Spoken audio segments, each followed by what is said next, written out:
Angelica, have you ever written anything before, like a poem? I have, in high school and college when I was forced to.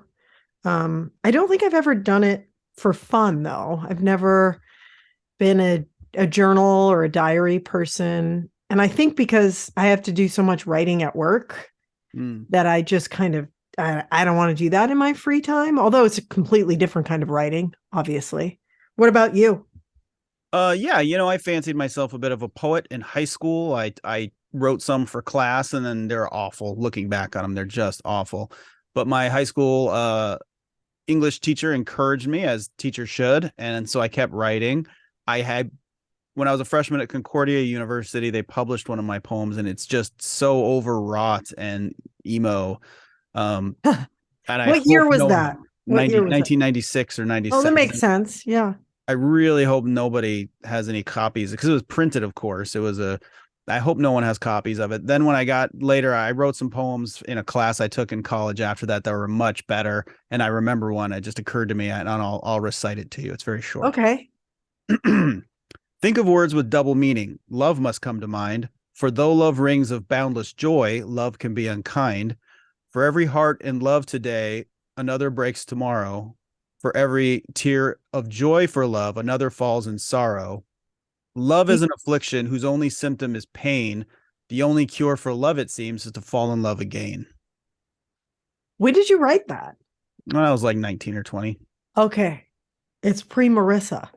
Yeah, it's back when I was tortured. Yeah, I was Yeah. I was unhappy, and like I was just underappreciated, or in my head, you know what I mean?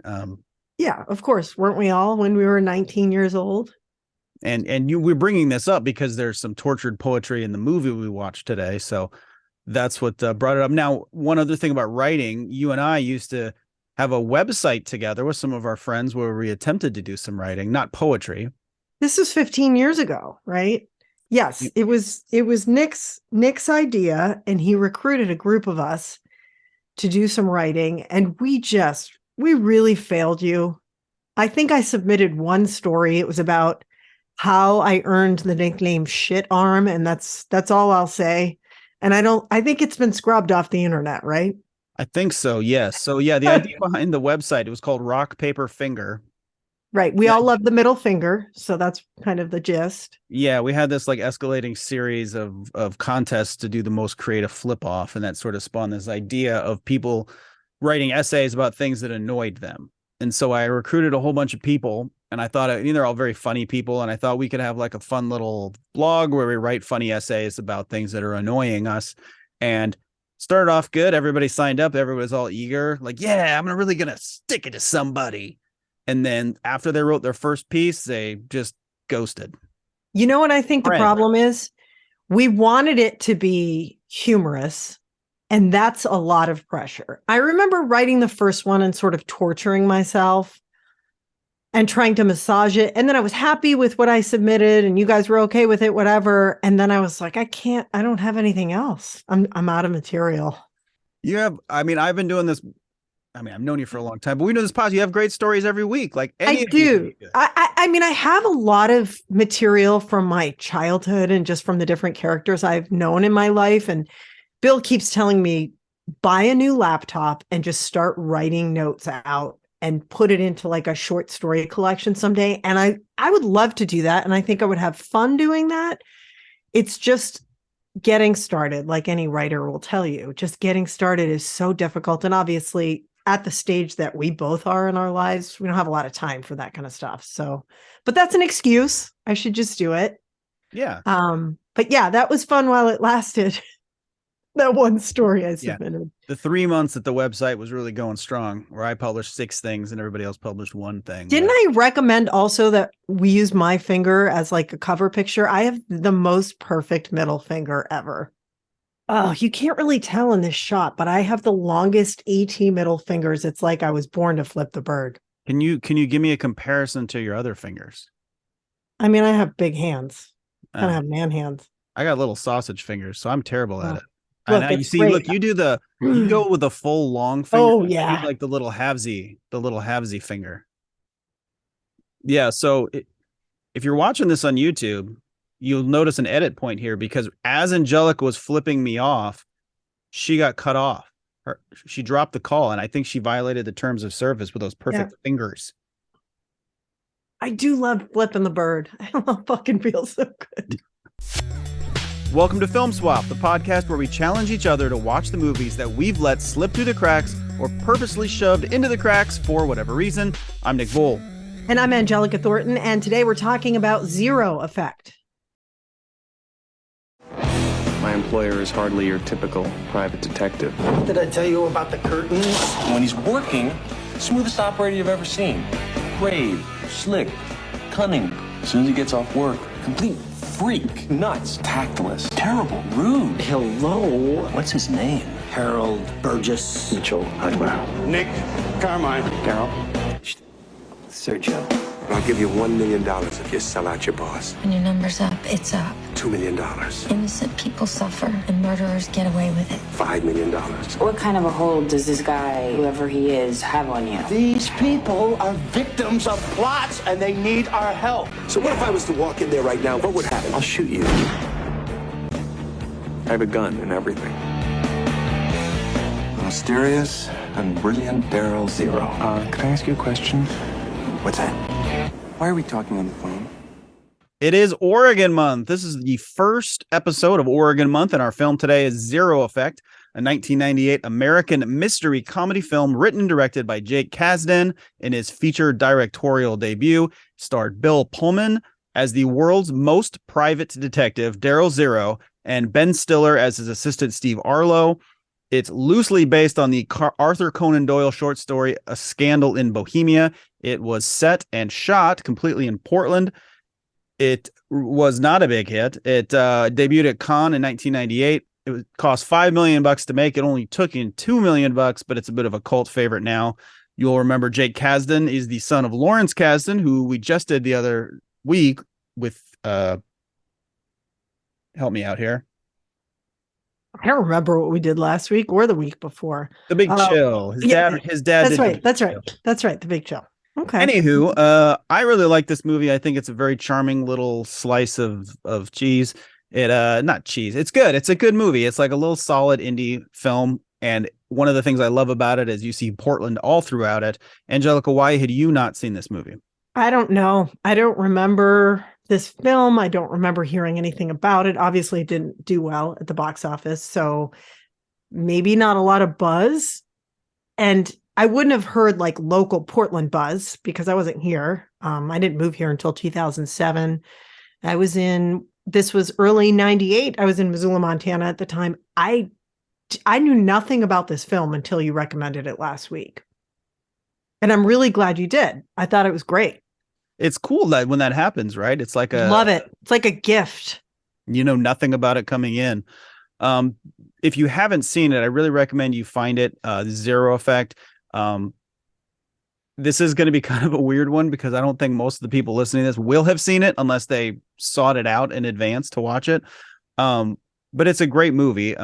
Basically, Ryan O'Neal plays a rich timber baron who loses his keys and reaches out to Daryl Zero, who only communicates with clients through his proxy, Steve Arlo, played by Ben Stiller. We've talked about there's good Ben Stiller and there's bad Ben Stiller. For me, I think this is great Ben Stiller. You know, he's funny, but he seems real. He's not over the top. He's very relatable, his character and his performance. So Ben Stiller's character travels up to Portland. He meets Ryan O'Neal's timber baron, and basically the keys have open up a safety deposit box, and inside something mysterious. And Ryan O'Neal doesn't want to give up any details. So when Daryl Zero arrives in Portland, effectively, he's not only investigating where the keys are, but he's also trying to figure out what is in the box and who is blackmailing Ryan O'Neal for the location of the keys. So there's a lot of mysteries going on, and there's a lot of left turns. What did you think of this movie? You're right in that a lot of people aren't watching it. So big, obvious spoiler alert here. Here's what I think of this movie. The longer I watched it, the more and more I liked it. The more and more I got hooked on Daryl Zero's character, the character of Daryl Zero. And I loved everything about him. When I finished watching the movie, I Googled the heck out of Bill Pullman because Admittedly, I haven't watched a ton of Bill Pullman stuff, or I guess I just haven't focused on him as an actor and what his, I guess, the breadth of his acting. And I was so impressed with him in this film that I'm like, okay, I need everything Bill Pullman. I want to know everything about Bill Pullman. And I feel like this movie, he made this movie. I like the other characters and I like the plot, but this was great, great acting by Bill Pullman. Underrated, underappreciated, because I couldn't find a ton. I found a couple of articles talking about how great he was in this, but it wasn't enough for me. Yeah, and what's interesting too is his character. He's funny, like he has some genuinely hilarious things, but he also has to play somebody who's sort of tortured. And there's always that thing with movies like this where there's what's on the surface versus what's going on underneath. So what he's presenting to the woman he gets involved with, Gloria Sullivan, who's played wonderfully also by Kim Dickens, trying to show her what the face he wants her to see, but all the other things going on underneath as well. And that's a hard thing to play. And I thought he was fantastic in it. Absolutely. And I didn't know he had the capacity for comedy like this. Yeah. I love how if we're going to talk about the plot, I love how the story unravels. At first it seems, it's funny. Obviously it seems pretty straightforward. Then the layers start coming off and we have like this real mystery. That there are lots of twists. I love it. The surprise at the end with Gloria being the living evidence here. I love that she gets under Zero's skin, and it seems like she's the only person who's been able to do that. Who he hasn't been able to figure out right away. I mean, he's supposed to be the self-proclaimed world's best private investigator who can figure out the most crazy things. Except for her. And so his private life and his professional life come crashing together. I love how she softens his edges by the end of the film. And we're left with him having to say goodbye to her, obviously. I don't know. They made a real connection. I wasn't super impressed with her. You didn't like Kim Dickens? Her acting. No, that would be one of the things that I think that could have been better. Kim Dickens' character, I just didn't feel like the spark and the connection between them was as strong as it could have been, considering Bill Pullman's acting in this. And she seems sort of like, I don't know, she seems sort of like this blah 90s funky cool girl cliche.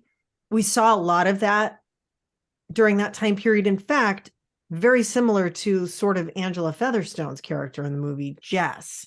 I don't know. I feel like every 90s girl was played exactly like this, and it was a bit much. Like I wanted to see more depth in her character because I think like the material was there, but I don't know. I mean, it wasn't awful. I just think his acting was so good that it made her seem a little flat. I couldn't disagree more. Really? I think she was fantastic in this movie. Now, if you're not placing the name Kim Dickens, you might remember her from Lost. She was fantastic in that. She's been in a ton of things over the years. She was in, I think she was on ER briefly. She's just been in a million things. She's one of those faces. I think she just seems so fragile to me in this movie in a way that isn't like I agree that the Angela Featherstone character, Ben Stiller's fiance, is not given much here. Like all we know about her is she misses him.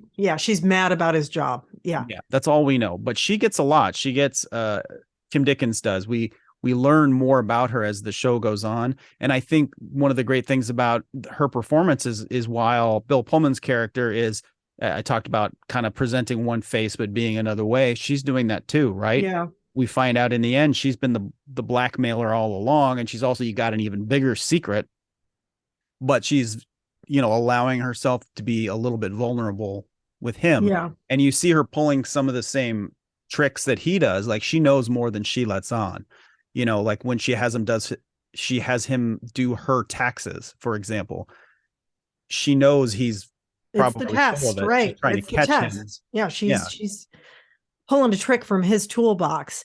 It also might be as simple as, honestly, not to gush too much, but I'm going to because I really liked it.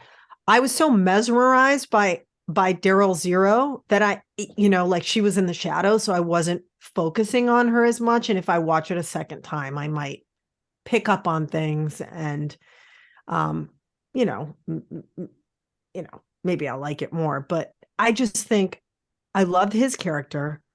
That one first scene where we're introduced to Daryl Zero was so great. He's a shut-in in his apartment. He's eating tuna fish right out of the can and drinking tab.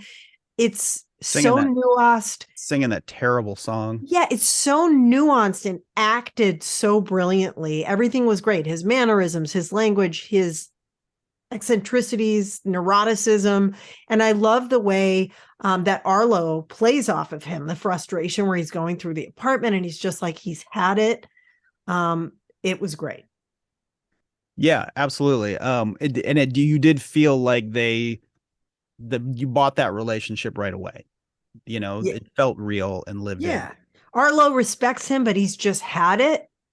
And he's just like, cannot deal with, he's a pain in the ass. And yes, he's brilliant and he needs me. And I don't know what to do about this. Yeah. And I think that speaks too to Ben Stiller's performance in this as well. His job was to be kind of the straight man. Yeah. And he pulled it off really well. He had little moments of comedy to shine, like when they cross-cut him complaining about his boss versus how his boss actually is. Oh, it's beautiful. Those stories that he's telling, just sitting in the office with the timber baron. What's the character's name? Gregory Stark. Stark. That's right. Perfect. I was like, this is great. I love it. It's so dry. It's funny. I love the various scenes where Bill Pullman is so deadpan. Like when he explains how he finds the keys in the couch. Yeah, which is one of the movie's best jokes too. It's so good. Or when he walks into the hotel room and he's like, fucking whales, fuck the whales. And he turns off the TV. This is so good. And I like too how in the movie he solves the mystery within the first half a day. And then he decides to stick. He doesn't tell anybody. He doesn't tell Stark. He decides he wants to solve the real mystery. And I love that. Like, yeah, this pedestrian stuff, whatever. Let's get into the real mystery of what's going on here. And I think that's just such a great little turn by the movie to, it's almost a MacGuffin, the original one. It doesn't really matter. It's about the bigger mystery at hand. And I think that's really great. But back to Ben Stiller real quick. He has one of my favorite lines. He has my favorite line in the movie when Gregory Stark shows up at the hotel wanting to see Daryl Zero, and he says, "I'll shoot you. I have a gun and everything." I know, it's so good. So funny.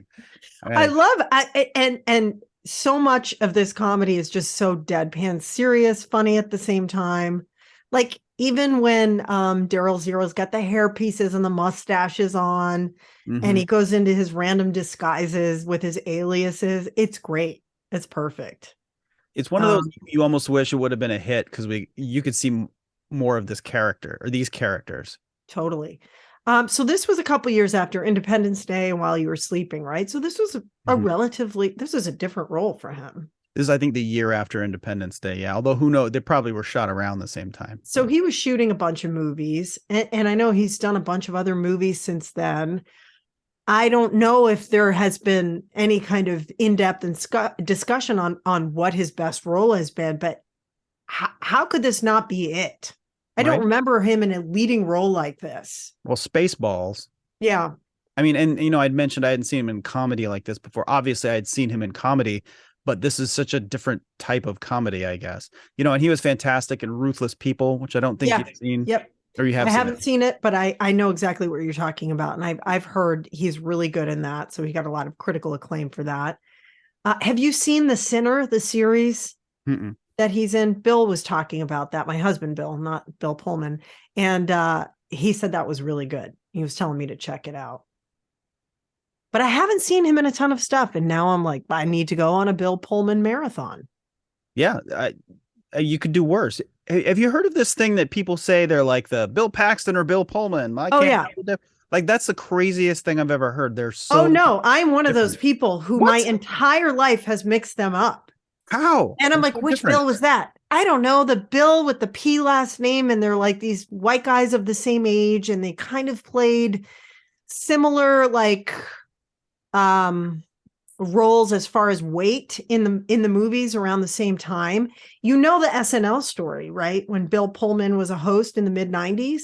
So the original opening monologue was supposed to be guests peppering him with questions that were about Bill Paxton and him getting frustrated because everyone mixes him up. And he, at the last minute, apparently was like, I can't do this. So they had to throw it together really quickly, like a monologue together for him. And it was very short and very basic because they couldn't pull something as good together at the last minute, which is kind of a disappointing story. Cause I'm like, oh no, why didn't he want to do it? Does he take himself too seriously?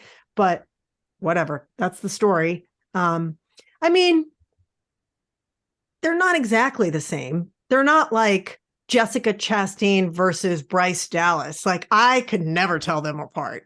But Which that's one like is a physical, because these guys don't look alike. But those two, yeah, physical ladies, and also like in the movies around the same time, and you're like, what the heck? I think Bill Pullman. Okay, Bill Pullman, in my opinion, is a better actor than Bill Paxton. absolutely. Bill Paxton has been great in one or two movies, and then he was just fine in a few other things. He didn't even come from a real acting background. Bill Paxton, is my understanding. He was like worked in the I don't know. So he didn't have the training, is what I'm trying to say here. Yeah. But returning to the movie briefly, unless you have more Paxton tidbits for us. I don't know. I just made some observations about him when I was thinking about Bill Paxton. Mm-hmm. At one point, I was thinking he looks a lot in a very strange way like Robin Williams. And there were a lot of mannerisms in the movie. I think it's his chin and his mouth. He's like a cross between Robin Williams and Stellan Skarsgård. Interesting. Very strange. Like if you morph those two people together. And then please go back today and listen to 10 minutes of this film and don't watch it. There are so many points where Daryl Zero sounds like Donald Trump. They have the same voice, the same vocal quality, and it was freaking me out a little bit. Wow. Especially when he's acting kind of manic. Like you think I think he's on meth at one point in the movie, right? Yeah, he talks about that. Yeah. Very weird. Next time, close your eyes and think Donald Trump and you'll hear it. Okay. That's that's disturbing. I don't know if I want to do that. Yeah, you might not want to. And I've seen this movie probably 10 times now. Oh, really? Okay. Well, so, this is the golden era for my wife and I going to movies and theaters. So we saw this in the theater. I bought it on VHS and then I had it on VHS. So I watched it a lot. So I only recently actually got a digital copy of this. So I've probably seen it 10 times, but I've only seen it once or twice in the last 15, 20 years. So do you keep, when you watch it, do you keep recognizing things you hadn't noticed before about Portland? Absolutely. Yeah. The more I know the city. So like when I first saw it, because I grew up in Gresham, which is not Portland, right? So I recognized some things, but I wasn't as intimately familiar. But then now that I've lived here in Portland proper for so long, yeah, absolutely. Like the circuitous route she sends him on when he's getting the bag the first time, he's taking buses all over the place. And it kind of makes sense if you think about it, but yeah. He's hopping around up to the St. John's Bridge and then back downtown and then all over the place. Doesn't he end up at Crown Point? That's at the end of the movie. Yeah. Yeah. Yeah. And I remember, at the end of the movie he ends up at Crown Point, but in the movie universe, it's a help me out here. It's OMSI where you look up and you see the moon and the sun and the stars. Right. What's it called? The planetarium. Planetarium. Thank you. Yeah. Crown Point in the movie is a planetarium. Right. Which made me laugh then and still makes me laugh now. But I loved seeing the city in there. I love seeing the St. John's Bridge. I loved all the shots of downtown. You can see how things are kind of the same, but kind of not. Yeah, but it was kind of nice going back to 90s Portland. Just 90s anything. Like they're using phone booths. Mm-hmm. You see phone booths and a ton of shots on street corners. Everything is pre-Portlandia Portland, which might be refreshing for people who are from here. I moved here in 2007, so I came here at like the height of, Portland supposedly being Portlandia, but this is like gritty 90s Portland. In a good way. Yeah, I mean, I definitely remember this time having lived here, it was different. I don't know. I'm not, me, I'm not a big fan of nostalgia for nostalgia's sake. So there's good things about modern Portland and Portlandia era Portland and old Yeah. Portland. I don't know. I don't rank one above the other, I guess. They just are what they are. I think the film did a great job of taking advantage of all the best of Portland as far as cinematography. Like obviously the St. John's Bridge is, you got to get that in there. It's one of the best, most photographed spots in the city. So it was kind of fun to do that. Although it was a little distracting for me. I kept rewinding and saying, oh, I wonder if that hotel still exists, or I wonder if, is that a restaurant that I know of? And a lot of them don't, probably. So next time I watch it, I'm going to have to check out more things, and I'm sure I'll pick up on things as I watch it more. Yeah, and along those lines, there's that scene where they're on the roof of a parking garage having a conversation, and Yeah, and I couldn't figure out where that was. it's like Northwest Portland. It's in the kind of, I mean, it's a totally unrecognizable area now. It's like where they've redeveloped so much in Northwest Portland. Yeah. Because if you look out at one angle, you can see the east side, the central east side across the river from it. And it's totally different now because they built all those buildings. So that was really interesting to see, to remember, oh, nothing was over there for decades. Yeah, I was like, is that the Montgomery building, over by like that part of town? I couldn't figure it out. That is where it is. Yeah. So depending which way the camera was facing in that scene, it was kind of between those areas. It was really cool. So I did not know that a few years after the film, I don't remember this either, that they collaborated on a TV version of this. Did you see any of this? I had not heard of that. According to the writer Daniel Carlson, I saw this on oscilloscope.net. A few years after the film, Kasdan and Wallen Green collaborated on a network TV version for NBC with Alan Cumming as Daryl Zero. The pilot was produced, but the series wasn't picked up, and it exists today as a YouTube orphan. Didn't sound great, though. It sounded like very cartoonish and lame. Just not as nuanced as obviously this film. Well, I think that might be a victim of the era. I think that something like this, where it was more true to the movie, would do a lot better now. Yeah. Something like Poker Face on right now would be a good example of something that they could mimic almost. Yeah. Just a different era of television. And not like the public now is clamoring for this as a television show. So it's not like it'll ever be resurrected, but it would be amazing if they could. Yeah. An indie show like that might work today in today's like landscape of series, but maybe not back in 2000 or whenever this would have come up. Yeah. I mean, like the blending of comedy and drama, you didn't see as much then. I mean, it was one or the other. So I don't know if you would see it like that. Because could you picture this on like NBC or CBS? Never. Or, maybe Fox back then. Yeah. But I just couldn't see it. But I could totally see it on Stars or, some sort of streaming platform that's willing to take some chances on quirkier stuff. Like the Get Shorty, for example, on, I think it was Stars. Get Shorty is similar in tone kind of to this, where it's, it's playful, but it's drama and some other things. So, and I guess Monk tried to do it with a quirky character, who, had lots of mental health issues and was a very complicated person with clear talents as far as his profession as a private investigator, but not quite. Even Monk was a little bit more commercial than something like this would have been. Yeah. And of course, it's not like, this movie invented the quirky detective. I mean, it says it's right up front. It's based on a Sir Arthur Conan Doyle Sherlock Holmes adventure, and even down to the trusty assistant. You know what I mean? So, but it was different enough that it worked, and it was original and really interesting and unexpected, in my opinion. Yeah, it was really well realized. I think. I like too that you saw the movie like through his perspective for the most part. It's either his or Arlo's perspective, depending.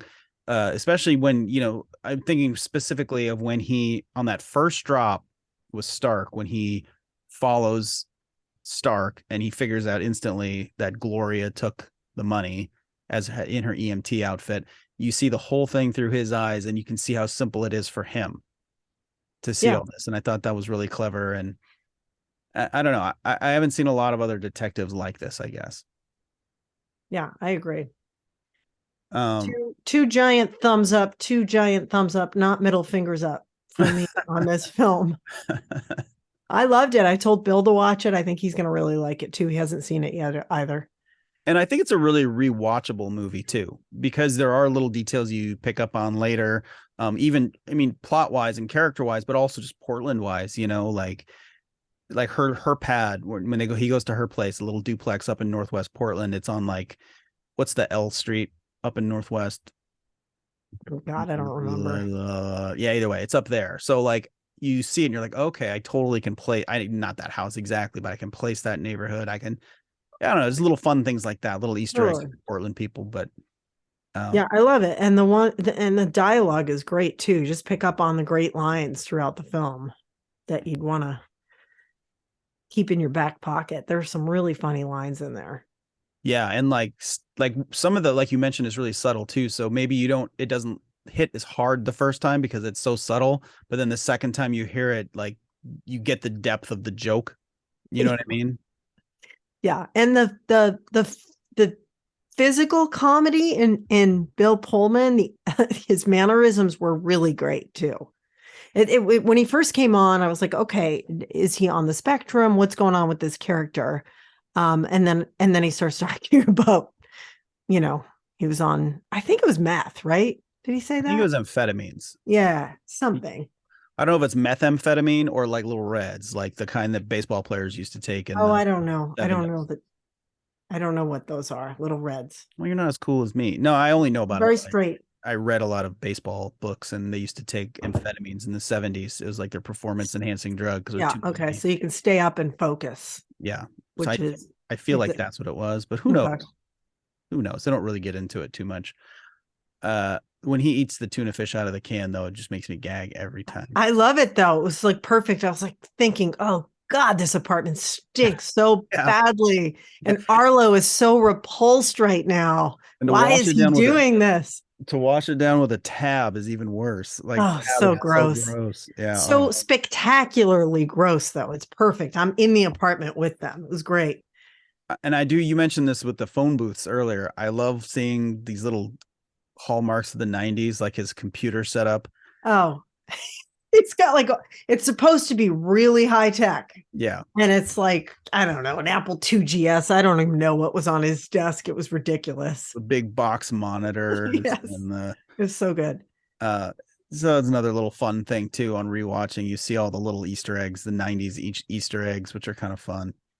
I'm trying to think, there's this like genre of movies where you couldn't make the movie now because modern technology would eliminate the mystery or the problem that gets in the way. I'm trying to think if there's anything in this movie that would fall victim to that, but I don't think so. No, I was just thinking when I was watching, though, how fun it is to stalk people on the internet. I mean, he has to do it, the old fashioned way with, phone calls and putting little clues together. And, I think he uses the computers somehow. I mean, this is like the internet existed, but it was 98, right? So it wasn't, he's using dial-up to investigate people. But I mean, you don't ever stalk people on the internet, Nick? Well, yes. Old friends, old flames, like you look them up and or like you have a friend and you're like, what kind of house do they live in? And you're like, I'm going to find out where they live. And how much do they pay for their house? I mean, we all do this. Let's admit it. I won't say old flames because, right. But no, I definitely like people I went to high school with. Every now and again, I'll look them up, and it's good to know who turned out to be a good person and who didn't. Right. I didn't go to a high school reunion because my school disbanded and we didn't have one.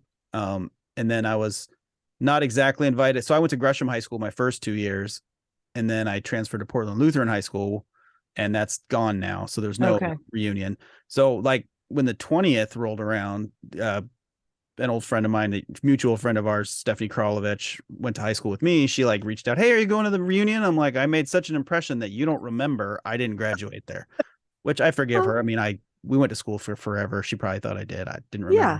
It'd be weird if I showed up because they didn't know who I was. So this is how I do it, is what I'm getting at eventually. I can see who did what. And I stalked myself today. That's right. You Googled yourself. I Googled myself just today. I was looking at my own website, right? nickbull.com. I was having a problem with it. So I just say, I'm here. Let's look it up. And there's like 6 other Nick Voles in the United States. And like they do stuff. They're real people. It's kind of amazing to me. I found them on Facebook. One's like a lacrosse coach. One like lives in Texas. I don't You've know. never been mistaken for one of the other Nick Bowles? I didn't know they existed. I for a long time thought I was the only one, because when I used to Google myself a long time ago, nobody else ever came up. But now they're and some of them are like my age or close to it. I have Googled myself just because I'm a news anchor and I just like to make sure things are kosher. You know, sometimes people are out there saying weird stuff about you. And there are clearly like AI bots from China doing like fake bios on all the news anchors. I think like 6 months ago, I looked myself up at work. We were all doing this because it was hilarious. And I talked about it with Helen Raptis on AM Northwest. There was a whole bio. It didn't even make sense grammatically. And it talked about how I was deaf and I had cochlear implants. And it was like listing my incredibly wealthy, quote, salary of $70,000 a year. And it was all over the place. And we were dying laughing because I was a deaf news anchor. So yeah, I do Google myself. But I don't like to do it because you see mean things on the internet. No, that's too bad. When you're on TV, but you just have to ignore the comments, you know? Yeah, as far as I know, I've only ever had one negative comment about me, my very limited on-air personality. So that was good to know, I guess. How could anyone say anything negative about your productions in Vancouver? They're perfect. Well, thank you. But no, I did a presentation about a levy election we had coming up, and somebody wrote, "Nick Vole must be stopped." Which it was Marissa. Yeah, that's right. Yeah, it was my boss. That was the only negative. Yeah, I don't know. Or no, they said Nick Vole is a menace. He must be stopped. A menace. Ooh, I love it. I'm going to call you that from now on. Yeah, I'm a menace. Right. So Oregon month, huh? Yeah, I'm excited. This is fun. So, okay. So next week, we're going to do One Flew Over the Cuckoo's Nest, which you have not seen. It's actually very surprising to me that you haven't seen this one. I mean, it is 1975, but it's obviously a huge Oregon film. In fact, did you see this in the Oregonian? They covered it that, yeah. Did you see? I posted it to our Facebook page. That's right. Yeah. That's where I saw it. Our own Facebook page. A resolution to make it the official movie of Oregon, right? The official state film. Yeah, it makes sense. I mean, it's one of those movies where it's an older movie that you don't see because you feel like you already know what it is. You know what I mean? And that's why I don't know if I've actually seen it from beginning to end. I know the characters and I know their names and I know like the plot line and some of what happens. And, you know, we talk about it when you go to the state hospital, blah, blah, blah. But I don't know if I've actually seen the film or if it's just been too long and I don't remember it. I definitely have never watched it as an Oregonian. So this should be fun. How well do you know Salem? Not really well, but I know that I've been down there a couple times where I've been with a photographer in the car and we've talked about the movie and where they shot this and that. So it would be cool to actually like watch it and focus and pay attention. I hope to do the same. We used to live in Salem-ish. Oh, you did? When Marissa was in law school. At law school at Willamette. Yeah, we lived in Kaiser, but she lived in Salem Kaiser for 3 years during law school, and I would visit her, and then I lived there for about 6 months. So I'm looking forward to seeing some of the locations, and hopefully I recognize some, and it'll be great. I feel like I know exactly what the movie is going to be because I've seen so many like pop culture parodies of it. Yeah. That like it's like when I was a kid reading Mad Magazine, you know, I would know how the movies go before I see them because I read the Mad Magazine parody. Yeah. So we'll see. It's along those lines, I think. The other choices, by the way, for the official state film were what? The Goonies? Yeah, I mean, that would make sense. I'd go Stand By Me. That's a better movie than The Goonies for sure. I think Animal House was on the list. Be a great choice. Yep. That's one because I went to college in Eugene. So when I watch it, I can definitely see stuff that I recognize. But Wild, which I haven't seen. That's the one with it's the Cheryl Strayed story. Yeah, I didn't care for that at all. Reese Witherspoon. Yeah, I wasn't interested in that. Drugstore Cowboy. Excellent movie. And I think that's it. I can't remember the rest of them. They're all good movies though, but I can see how One Flew Over the Cuckoo's Nest is the top of the list, which is why we're watching it next week. It's best picture and best actor. Yep. And these things. Yep. So, and it's culturally significant. So yeah, it'll be a lot of fun. I look forward to it. And next week I won't have my own special guest back here. Thanks, August. Good seeing you, buddy. Thumbs up. I need to give him his own mic. Okay, well, we'll see you next week. We got more Oregon movies coming up, and we're going to have a guest that I'm not going to give away. It's not a famous person, but it's a very interesting person. So I think that this is going to be a super fun month. Yeah, that's going to be a great episode. Thanks, Nick. That was fun. Yep. See you next week. Film Swap is produced and hosted by Angelica Thornton and Nick Vole. You can watch or listen on YouTube, Spotify, Anchor, Apple Podcasts, and Google Podcasts. Follow Angelica on Twitter at Angelica KATU and follow Nick at Nick Vole. Share your thoughts on the films we discussed there, and we might just read them on the show. Music by John Michael Farley and Nick Vole.